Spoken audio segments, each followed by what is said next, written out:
and it's not even a waiver to a law. It's just a waiver for your regulations. Give it to me.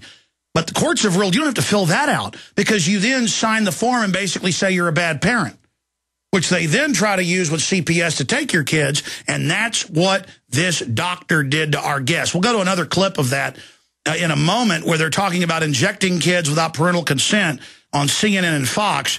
Those clips are coming up to let you know how serious this medical tyranny is. But Rachel Garmon joins us from Pennsylvania, and I appreciate this sports and wellness director of a major institution, I'll just leave it at that, joining us, nice lady, to tell us what happened to her, because these reports are now pouring in under a federal mandate, federalizing your doctors, your local police. Rachel, thank you for coming on with us today. Thanks for having me. Start from the beginning. Tell folks, basically what happened to you in the doctor's office, what they tried to make you sign, and then the state police. Okay. On January the 6th, I took my son to a pediatrician here in town. Oh, your son, excuse me, not daughter. Yeah. He is 2.5 years old, and he hasn't had any vaccinations. And I took him in for a well checkup, and everything was going fine. I came into the office. I told them my son was a new patient. I provided them with his insurance card as well as his Social Security card. They gave me some paperwork. I filled out all the paperwork, including release of medical forms for any previous doctors that he's ever been to.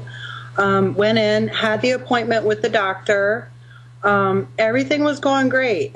She said, he seemed like a really healthy, well-developed child. And then she asked me for his immunization record, and I looked her in her eyes and told her that he has not received any immunizations, and that was a choice that my husband and I had made.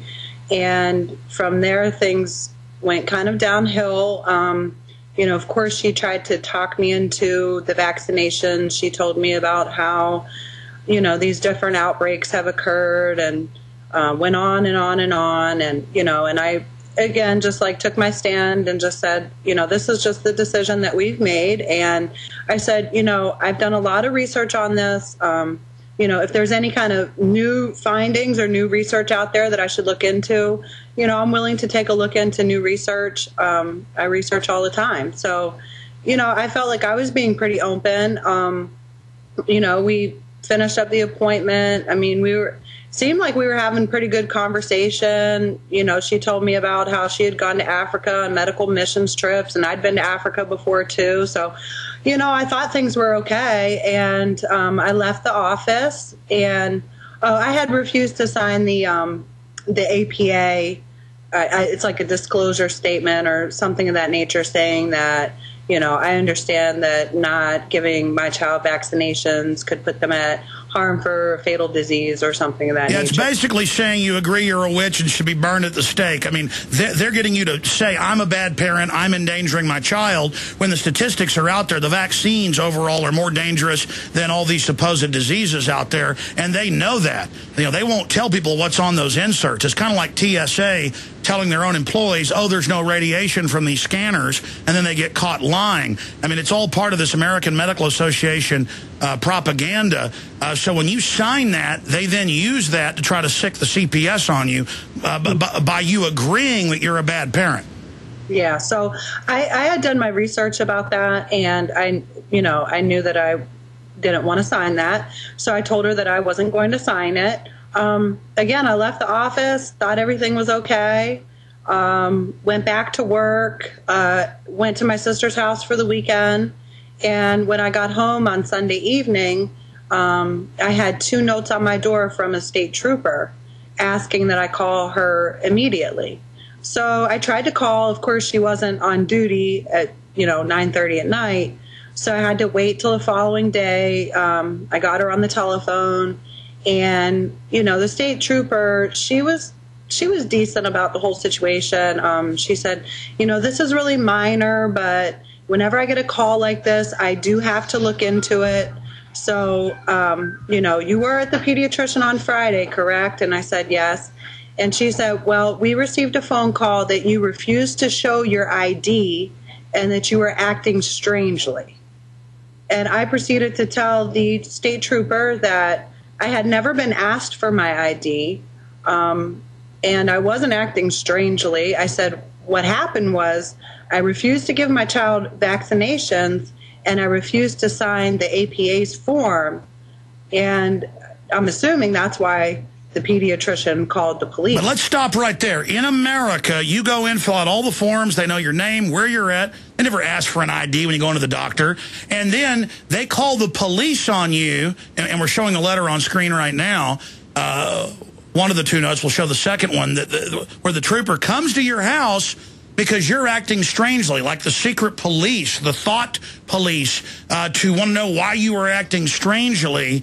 I mean, just amazing. So it's all this color of law intimidation, just like the California newscast, where they're saying, we're going to come on in and give you that shot now. Outside of law, just trying to bluff their way in. I mean, I understand you're a nice lady and you were friendly to the state trooper, but you were like, well, okay, why are you coming to my house? I was very offended, and I told the state trooper that I was highly offended. I was really shocked. I guess I shouldn't be, in the day and age that we live, but I felt that my rights as a parent were violated. I felt like my privacy was violated. I felt very violated by the whole situation.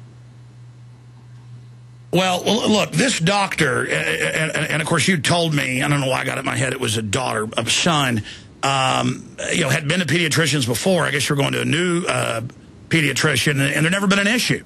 I mean, I've been at the hospital and had 3 children. And I sit there and have discussions with the nurses going, we don't vaccinate either. A nurse in Ward R got paralyzed. One of my crew members, his wife is a RN. And she talked about one lady they work with is completely paralyzed in a wheelchair, a young, beautiful woman, paralyzed. Other people, just in one hospital, the nurses, having Guillain-Barré's, convulsions. I mean, it's on the insert. The H1N1, you can pull up countless articles, caused a 10-fold increase in England in neurological disorders, didn't protect you from H1N1, doubled your chances of getting the regular seasonal flu. I mean, these are the numbers. These are the facts. CBS News. Now, the polio vaccine just last year caused polio all over the world. It was live polio. I mean, over and over again, these companies have liability protection. They're a bunch of... let me ask you this question. Why do you not vaccinate your son? Well, I believe that vaccines are dangerous. There's dangerous side effects. They have mercury in them, so they're poisonous. I don't want mercury in my child. I don't want it in his brain. And I really feel that there is not conclusive evidence that disproves that vaccines can cause autism or ADD. I don't believe the so-called evidence of that. So I don't see any reason for it. I did have vaccines as a child, but my mother pulled my shot records out, and by the time I was 6 years old, I had 12 shots. And if I were to follow the guidelines that they wanted for my son, by the time he was 6 years old, he would have had 36 shots. And some of those are more than 36. Some of those have triple compounds in them, so it's more like 50 plus. But expanding on that, vaccine makers have said their goal by 2020 is the average child by the age of 2 will be given over 100 different inoculations, pumping their body full of this garbage. And there's major scientific studies out. People can just type in scientific studies link vaccines to cancer, that it's making your immune system shut down to be pumped full of all of this. I mean, look at what's... And then they always lie, and I've had Dr. Sherry Tenpenny and others on exposing this. She has the graph showing it.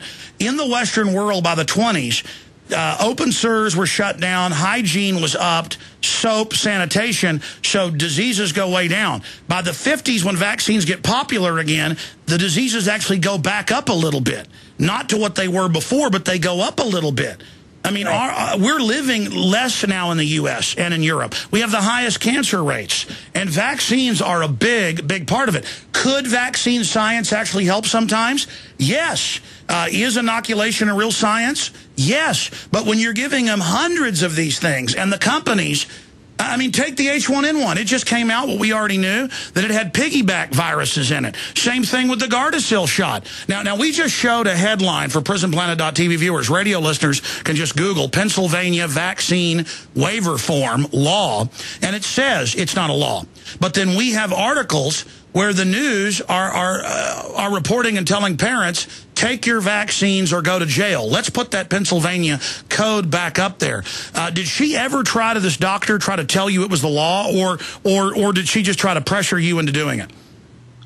No, she never said that it was the law, but I did feel some pressure from her. I mean, I was in her office for an hour while she was going on and on. She gave me a lot of literature, and I told her I would take a look at it. But, I mean, I've looked at it all before, and, you know, I'm not sold on the vaccines. And at this point, I have chosen not to give my child any vaccinations. I did tell her that I had looked into an alternative schedule, and I was still doing some research about that. So I felt like I was being pretty open. As far as, like, you know, I wasn't just shutting her down. But you don't deserve to have the police called on you. Now, let's be clear. We haven't made this clear here, but correct me if I'm wrong from talking to you at some length last night.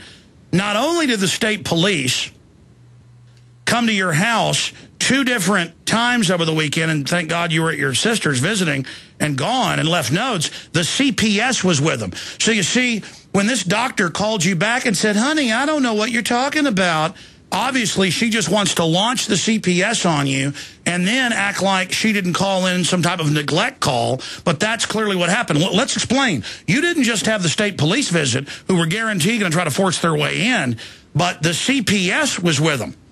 Right. So we haven't explained. This is an open case, an open issue. Please continue. Yes. When I got home, my neighbor came over and he said, hey, we were really concerned because the state police were here twice this weekend, and they also had, in Pennsylvania, it's called Children and Youth Services. They had a Children and Youth Services worker with them as well. And when, you know, you weren't home, they came to our door and they were asking questions about you and about your son. Wow. What kind of questions did they ask you or ask your neighbor?